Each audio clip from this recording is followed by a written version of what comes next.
Álvaro, buenas noches. Buenas noches, querido Pedro. Comenzamos el último mes del año. Sí, qué bárbaro, ¿no? Increíble, increíble.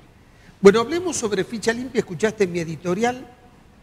Está la postura que dice, ¿por qué ficha limpia si las Naciones Unidas en 1948 dijeron que hay libertad de participar en política? Dejemos que la gente decida. Y si a la gente que quiere tener una persona de mala conducta, que la elija, pero no neguemos la participación, y están los otros y dicen, no, bueno, así como hay derecho de admisión en muchas cosas, acá también hay como un derecho de admisión. Hay gente que no podría ser candidato. Te quiero escuchar. Bueno, lo primero que hay que precisar justamente es que en ficha limpia podemos observar con claridad la tensión que hay entre democracia y república. Nosotros tendemos a pensar que son dos sustantivos destinados a un matrimonio armónico, pero sin embargo viven a las patadas. Porque a lo que la democracia atiende, porque esa es su naturaleza, es fundamentalmente a las mayorías. ¿Sí? En cambio, lo que la república hace es distribuir ese enormísimo poder que es el poder del pueblo en recipientes separados que se van controlando, contrapesando, ¿no? Que establecen un sistema de relaciones muy claro, y también protege a las minorías, la república, ¿no? La protección de los derechos humanos son hijos del constitucionalismo, no son hijos de la democracia. Claro. ¿No? Entonces, ahí vemos, digamos, una primera tensión. De modo que la ley de ficha limpia es una ley para que la república prime, para que el constitucionalismo prime sobre la democracia. Esta, digamos, es una primera cuestión.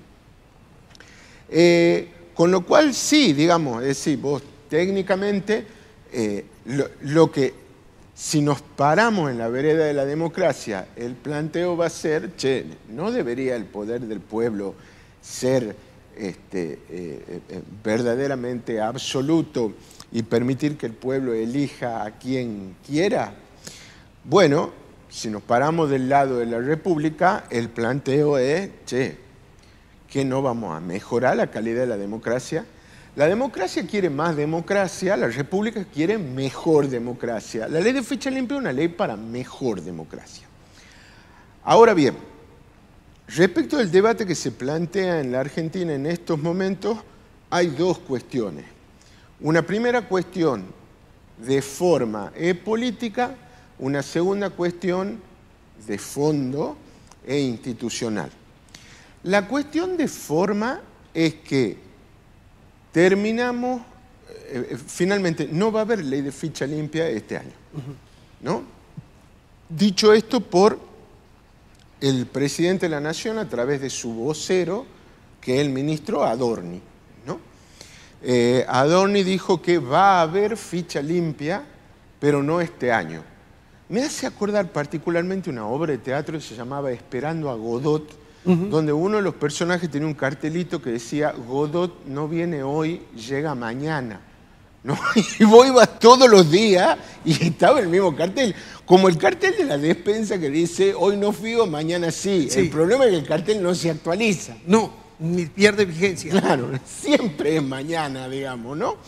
Entonces, pero el gobierno, en rigor de verdad, el gobierno nacional ha tenido un papel bastante deslucido a través de sus diputados nacionales en esto.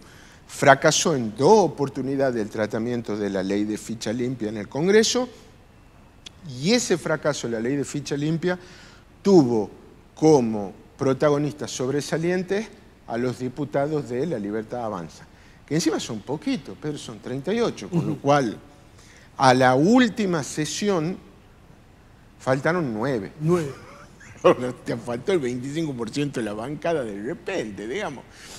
Realmente es un problema.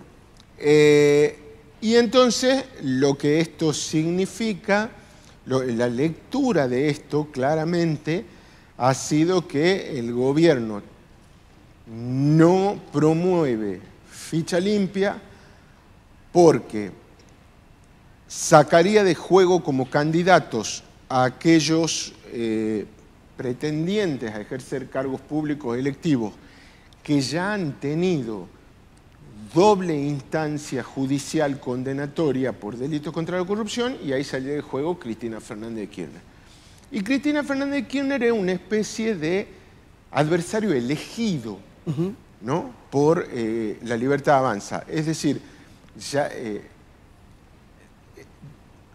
ellos les gustaría que Cristina sea candidata a diputada nacional por provincia de Buenos Aires, cosa que ella sea la némesis o de Karina Milei o de Esper, digamos. En cualquier caso, dos personas con muy escasa popularidad o penetración, digamos, en la masa, pero que, contrapuesto contra Cristina, un caso parecido al de Milei, es decir, fuimos al balotaje y la gente quería votar cualquier cosa que no fuera más kirchnerismo, y bueno, al que le tocó en suerte fue a Milei. Ahora, recordarle a la gente que Macri partió de la misma idea. No quiero que Cristina vaya presa bajo ningún punto de vista. Él no manejaba la justicia, pero le enviaba el mensaje. Le quiero ganar en las urnas. Y Cristina le volvió al poder. Pero Milei, ¿qué siente? Dice, si ustedes ven los indicadores económicos de Macri, cómo estaba la sociedad con Macri, yo le saco ventaja, y él cree que le va a ganar a Cristina en las urnas. Vamos a verlo. ¿Sabes por qué, Pedro? Porque ya no existe Juntos por el Cambio, que era el radicalismo más el PRO, y a ciencia cierta el macrismo y Milei ya no se juntan ni siquiera a comer milanesa. Con lo cual, la discusión es, che, Cristina tiene menos del 30, te dice La Libertad Avanza, más del 30 te dicen los kirchneristas. Cerremos en un 30, bueno, cerremos en un 30. Ese 30... bueno, es un 30 muy minoritario, salvo que a las elecciones vayan los radicales por un lado, el PRO por el otro y La Libertad Avanza por otro lado. Y ya el 30 de Cristina, y bueno, ya no parece tan poca cosa, digamos. Así es.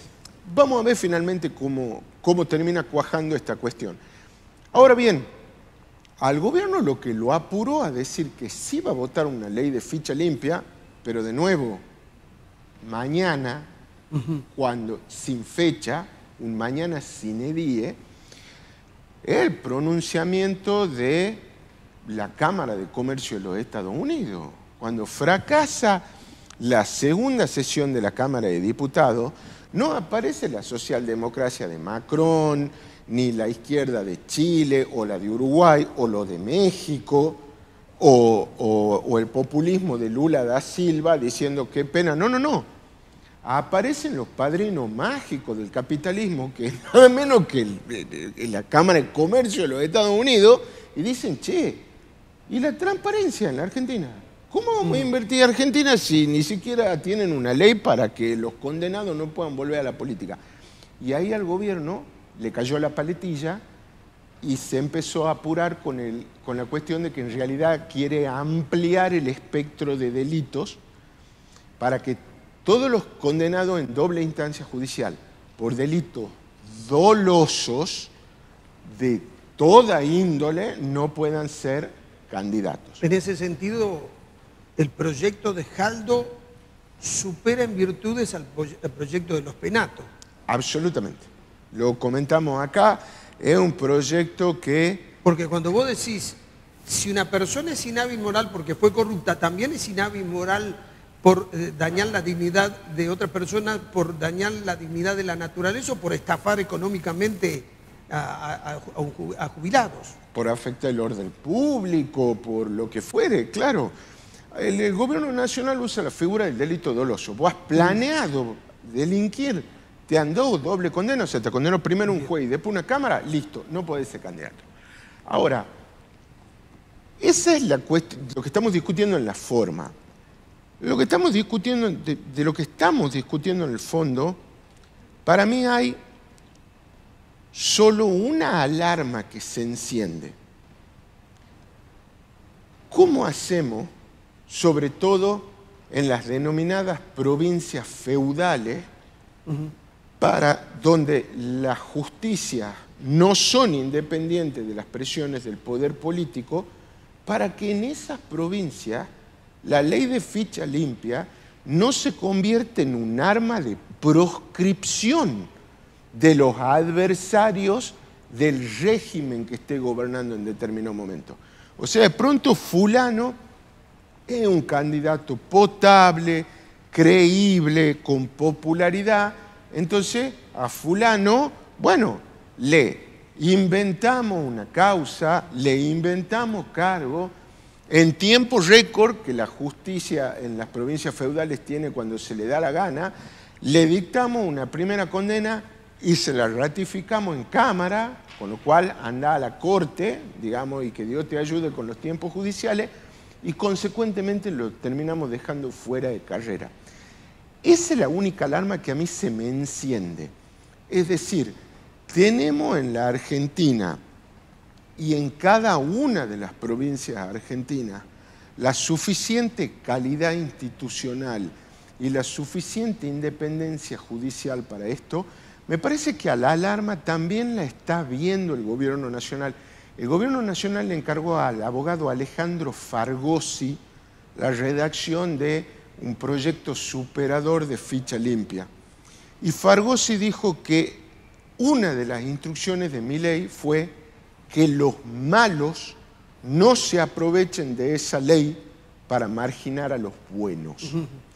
Esa es, te diría, la única sirena amarilla que se me enciende a la vuelta de los proyectos de ficha limpia verdaderamente, Pedro. Ahora, que sí necesitamos comenzar a disponer de normas de mínima meritocracia, Pedro, donde no dé lo mismo haber sido corrupto que no haberlo sido, haber delinquido que no haber delinquido, bueno, eso es absolutamente real.